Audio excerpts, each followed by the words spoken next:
Okay, so I saw this guy yesterday sitting in a Tesla in Bed-Stuy, just staring at his phone, looking absolutely devastated. Like someone just told him his dog died. And I'm standing there thinking, that's a $70,000 car. This man clearly makes money.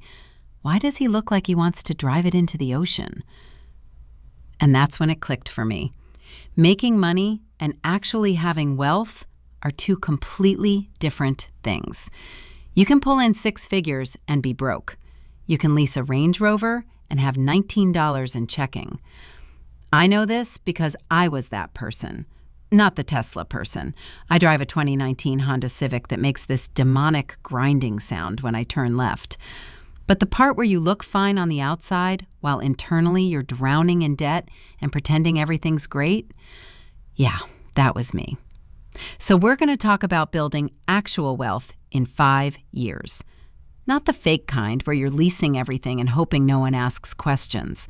Real money that sits in accounts and doesn't disappear the second something breaks. And before anyone comes for me, I'm not a financial advisor. I'm literally just a person who spent years faking it before I figured out how to actually do this. So obviously your life is different than mine.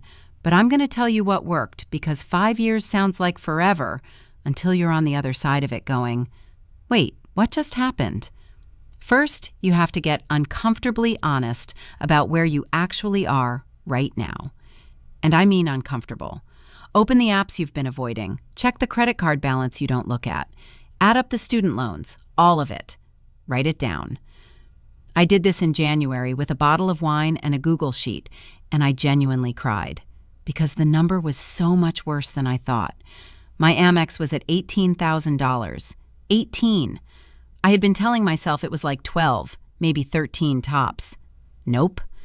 $18,000 of brunch and impulse Zara purchases and whatever emotional support shopping I was doing that year. And my savings account had $400 in it. So my net worth was negative $17,600. That's where I started. Fun times. Most people skip this step because it sucks. They're like, yeah, I'll start investing. I'll start budgeting. But they never actually look at the full disaster. And you can't build anything if you don't know where you're starting from. It's like trying to use Google Maps without turning on location. The app's just like, I don't know where you are, so I can't help you, babe. Second thing, stop the bleeding. If you are going deeper into debt every single month, nothing else matters. You can't invest your way out of a spending problem.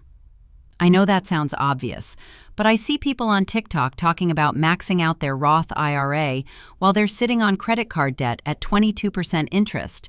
And I'm like, what are you doing? No. The credit card company is charging you more than you could ever make in the stock market. The math doesn't work. It just doesn't. For me, this meant actually using a budget for the first time ever. I used YNAB, You Need a Budget, and it was so annoying at first because you have to log every single purchase. But it works. Turns out I was spending $300 a month on food delivery. $300. I was ordering Sweetgreen like 4 times a week and telling myself it was fine because it was healthy. That is unhinged logic. I cut it in half immediately. Started meal prepping on Sundays like some kind of lifestyle influencer. It was boring as hell, but I was bleeding $4,000 less per year, so. Third, pay off high-interest debt as fast as possible. This is the least sexy thing you will ever do. No one's making reels about crushing their Discover card balance. But this is what actually changes everything. I threw every extra dollar at that Amex. Tax refund, gone. Money from selling clothes on Depop, gone.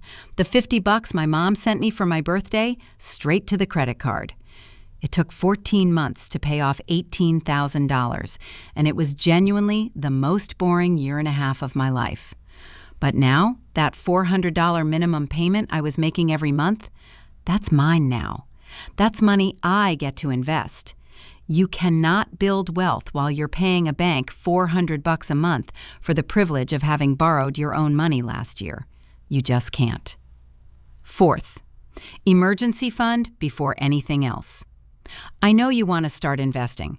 I know you saw some guy explain compound interest, and now you're ready to go all in on index funds. But if you don't have a cushion, and your transmission dies, or you get sick, or your company does layoffs, you're going right back into debt. And then we're starting over. The emergency fund is what keeps you from backsliding. Start with $1,000. Just $1,000. That covers most small emergencies. Then build to 1 month of expenses, then 3, then 6. I'm at 4 months right now, and it's the most financially secure I've felt in my entire adult life. I could lose my job tomorrow, and I wouldn't panic. That feeling is insane. Fifth, once you have the emergency fund, start investing. Even if it's tiny, even if it's $50 a month. The point is to start. I opened a Roth IRA last March, and I put in $200 a month. Some months I could only do $100. That's fine. The account doesn't care.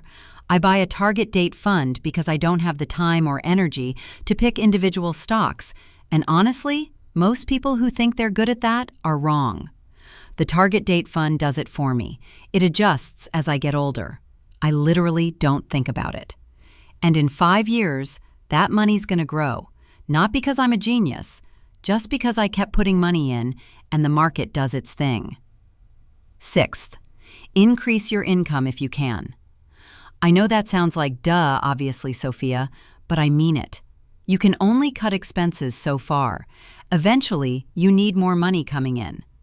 I started selling vintage clothes on Depop, and I make like $400 to $800 a month now. It's not changing my life, but it's an extra $5,000 a year I didn't have. Maybe for you it's freelancing. Maybe it's finally asking for that raise. Maybe it's switching jobs. My friend Bianca switched jobs last year and got a 20% raise. 20%. She barely even negotiated. They just offered it.